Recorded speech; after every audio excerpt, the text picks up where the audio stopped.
Well, I'm Shirley Tyler. I come from Massachusetts, grew up in Salem, Massachusetts, went to college at Simmons College in Boston, Massachusetts. And all of that was very exciting and interesting. This was during the Depression, so things were very hard for everybody. And my mother was a widow. And at first, I didn't even think I'd get to college. And then when I finished, I didn't know what I was going to do. And so I don't know who it was, said, "Oh, I know some places in Alexandria, Arlington, Fairfax, et cetera, et cetera." I didn't figure out for years after that my aunt was still, her picture was somewhere because she traveled all over the South and she had contacts because she went to the national conventions all over. And she had passed on my name. I wouldn't have come if I'd known that Ella had been involved because I wanted to be my own person.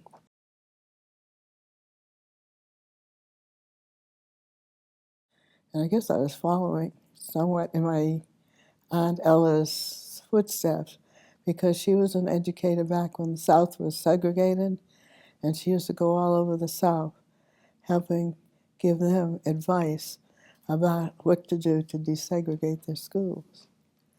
I did not know the day I came to Alexandria that Alexandria was just desegregating its schools. And that was a shock because this was the Middle West to me. This was not the South. And so it was a learning experience for me to see that a lot of things were hidden from most of us in the East. We didn't hear a lot about that. We didn't have the coverage, I guess, nationwide that we have now. And so it was quite an experience. I came and I met people, young people who had been brought into this area from different parts of the country where the schools are very good, to help bring the schools here in Northern Virginia up to what the schools had been in the North. And they had started first by hiring superintendents in Alexandria, Arlington, and Fairfax who came from New York and the states in New England.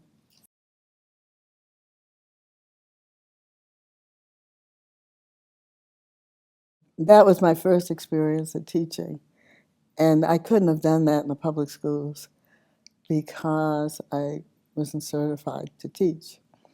But by the time I taught at Grace Episcopal and I had a good reputation, I didn't have any problems wherever I went getting a job because I was generally recommended, or the superintendents in Alexandria and Arlington were looking for people from the New England states and New York to bring into Virginia.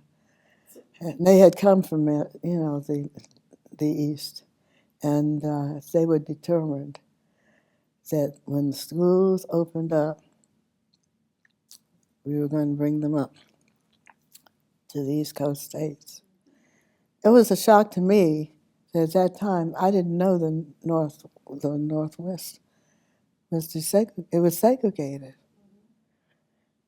And I'd been listening to my Aunt Ella talk about the South, and this was a shock to me. And I came. It's the first day that they started with the desegregating of the schools. I just made up my mind. We're going to make these schools good. And the superintendents in Alexandria, Arlington, and Fairfax came from New England, as I remember. And they were bringing in people like me who had good backgrounds and good college recommendations and so forth, and bringing us in to help our colleagues learn how to teach. I said, well, I took pre-social work. I didn't take education. But they said, we know where you went to school. You had an excellent school setting. So you know what you're doing.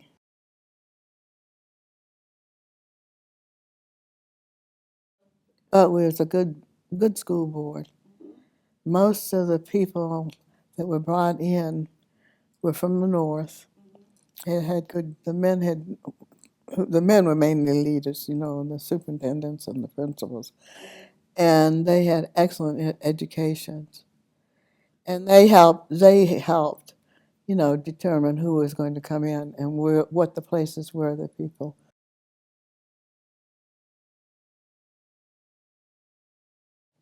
tried to teach them what we knew, how we lived in the East, because it's all altogether different from what they were used to doing.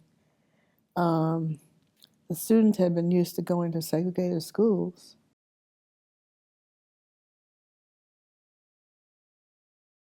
I guess I was appalled at it's like people were afraid to go down to, what is it, city or county, whatever it is, hall, and say, we need this, that, and the other, and you need to support us. This is your city. And if we don't all work together to keep the community going, we're going to go downhill. And the superintendents of schools, John Albom and Mr. Rutter, and I forgot the other person, they joined in the chorus and helped the parents understand that if they wanted the schools to be good, they had to get out there and make the neighborhoods good. They had to get the politicians involved, and the politicians needed to know they weren't kings and queens, getting a job that they grew into and the kids going to grow into, that they had a responsibility for working with the community and not being on their high horses, because some of them initially weren't carrying the load. And the women led what was going on and got people riled up and angry. And the men, at that time, a lot of them, and it had to do with the South and what they'd gone through when they hadn't been allowed to grow and develop, and they didn't know what to do. And so it was sort of, we were teaching the women, and the women were teaching the men how to get their guts and go, get on. The neighborhood isn't doing well. You have to learn to get down to city council or county council and talk to them and fuss at them. Go to the school board, tell them what's going right and what's going wrong. And the superintendents had all come from the north. Mr. Rutter, Don Elbaum, and I've forgotten the names of the other, Arlington, Alexandria, Fairfax. Those three jurisdictions used to work together, compare notes. Arlington got to be more progressive than Alexander, dragged his feet a little, and Fairfax a little more. But I think a lot of the professors, more of the professors from the university, had their children in the Arlington schools and had them in Alexandria and Fairfax initially. And because it assess things, was my child going to get the best education? And you had more flexibility about getting your kids placed where you wanted them placed if you knew the right people.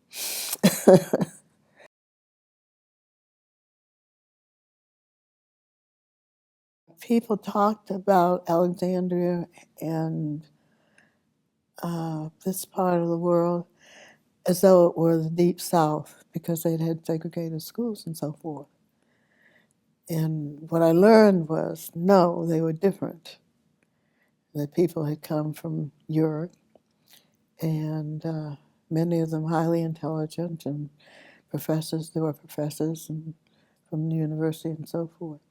And so we had a whole different perspective that you could get people to be exposed to. And they started having classes in the university and in the cities and counties. Right after the war, you had a lot of military, and they got jobs in schools, and they also knew. See, they never gotten all these skills in the military that they wouldn't have had, and they brought those skills into the community. And so, as the community learned skills and the schools learned skills, this whole part of the country that I thought was advanced when I came was supposed to be advanced. It wasn't. Came into the 20th century. I didn't know that the schools had been desegregated until a week. Had been segregated until a week before I came to this end of the country. It was a whole different experience.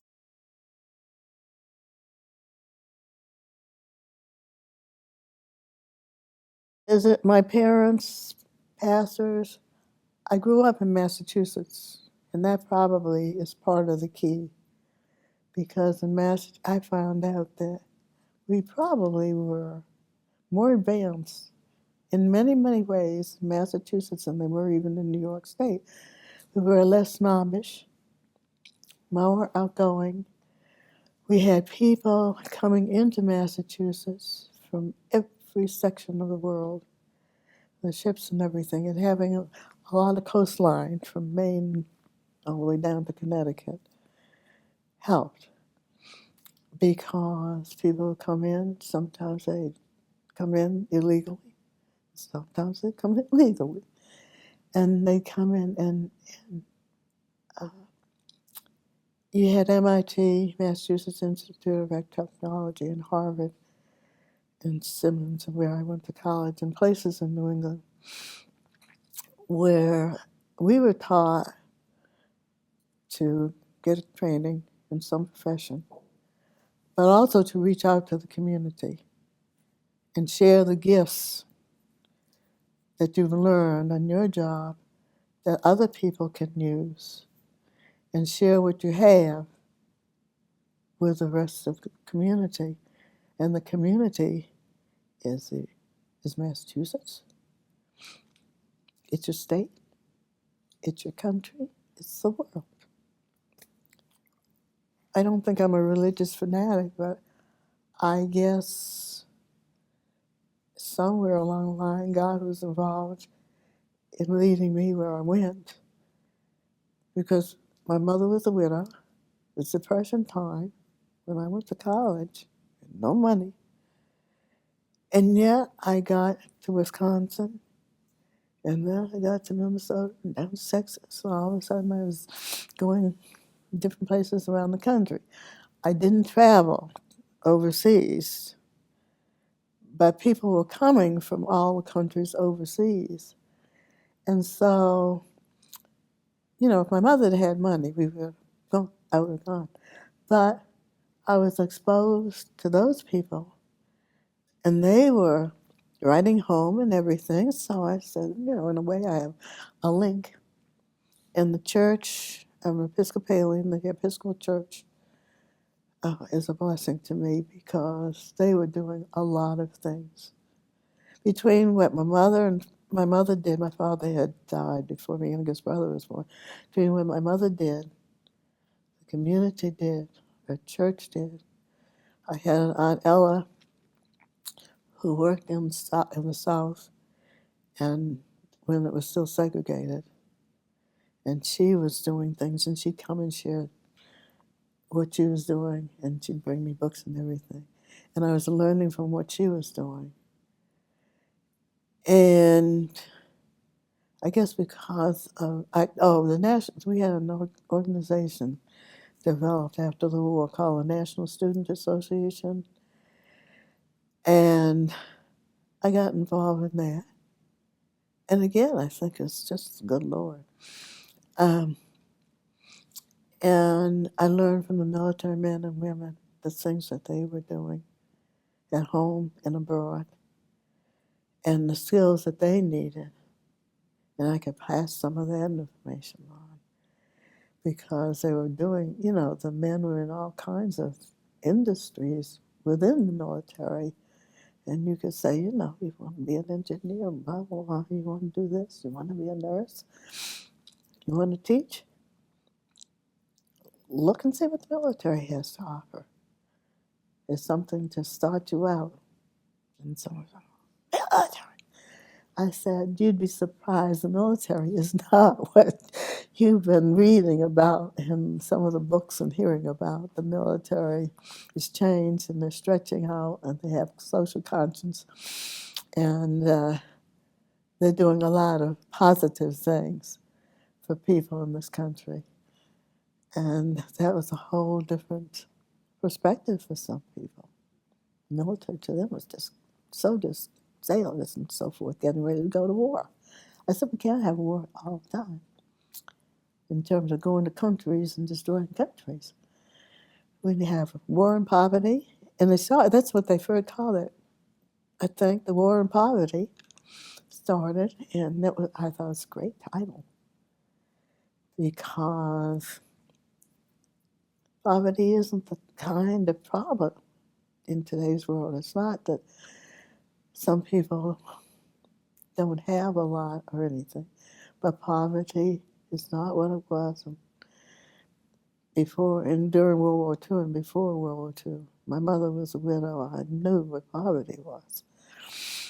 And I guess a more positive country. I hope, and I hope that that's continuing. And the challenge to America, I've always said, is to go back and reread and rethink. And for people my age, I hope we're still talking about those years when people were so deprived.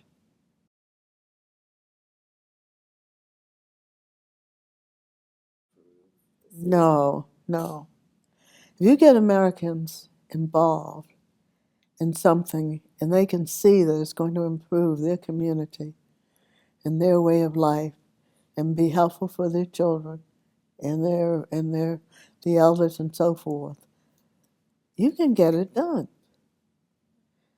But you have to remember, we don't live on little islands. We're a big nation.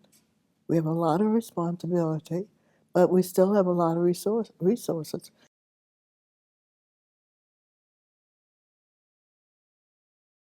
The good Lord, because I wasn't physically well,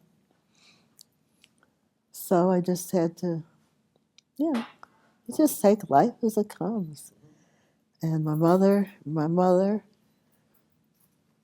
was a widow, and my grandmothers were widows, and they were all very intelligent people. My grandmothers didn't have didn't have any college education, and my mother had to drop out after her first year to get her one sister through college, who became a leader in the South, in the Southern schools and colleges. And my other aunt was in nursing when they were doing some pioneer things in New York, and then she went on and carried it other places. And I guess growing up in New England, because you had all this creative energy there that had been going on for generations, and people getting out and doing, creating, inventing, giving, traveling, etc.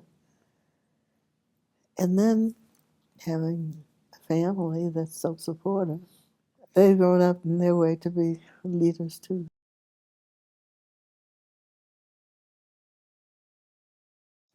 Well, I speak up when things don't seem to be going right. Um, and we talk, some of us will just talk informally and sometimes loud enough for other people to hear. Because there are some people They were totally isolated. In one generation, I don't know where they were living. They weren't living where my Aunt Ella was working in the Deep South. Yeah. Americans should never give that up, because there's always going to be an Adolf Hitler or somebody popping up and trying to figure out how to take over the world. And maybe it's just a little world within the community, or maybe it's the world like Adolf Hitler. But if, there's some people who want to get into city government and they just want to run city government their way. And city government is for all the people. And you have to teach people the people who understand democracy have to continue to teach it and preach it and live it, or else it'll fade away. Nothing lasts forever if you don't take care of it.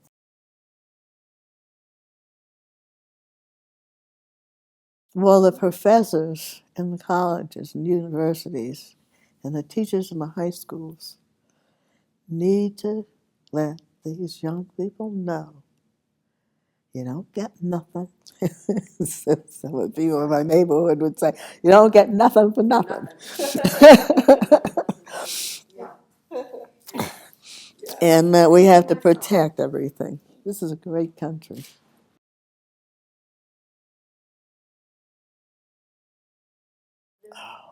Did 4 Mile Run flood? Yes, 4 Mile Run flooded, and it was awful. Oh, I don't know. I think I've repressed a lot of it because a good part of the city used to flood, and we'd be out of school with no educated ones to do while everything was getting together.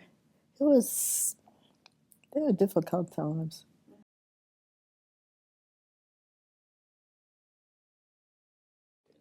I'd like them to, when they have children of their own, be involved in their community in some kind of way, and make sure that the politicians are not being politicians, but are interested in the community and building the community and helping people move forward, not backward. And tell them that, after all, the United States is the leading country in this world, and we have a responsibility to keep that moving and not to be snobbish about it, because I think that's also important. Just don't think because you're Americans you're better than anybody else. Just remember that we have better opportunities than even now than a lot of places in the world. And that this is a great country. They need to preserve it, and we need to preserve our leadership, but never be snobbish about it, because I have a theory: you get too high on your horses, God's going to come down and teach you a good lesson. And I think he does in little ways even now. And I'm not a religious fanatic by any manner of means, but I do believe that God is powerful and watches over us and takes us where we go, guides us, helps open the doors.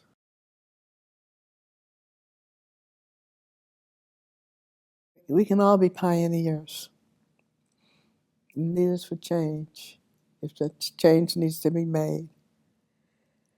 And there's a whole lot goes into all of that. There are always, I hope, going to be new creations and so forth. Figure out what's good for the country and the world, and figure out what isn't good, and go down the right paths